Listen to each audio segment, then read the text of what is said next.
بسم الله الرحمن الرحیم. دا د 14مې سپارې 5م درس دی او د نحل سورې چې 14مه سوره د 8 نه تر 28 آیت کولی شئ چې وګورئ.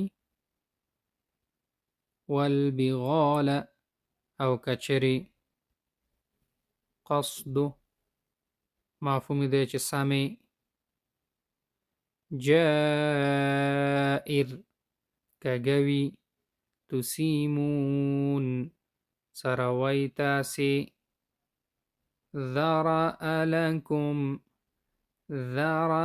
لكم پیدا کړي لپاره د ستاسې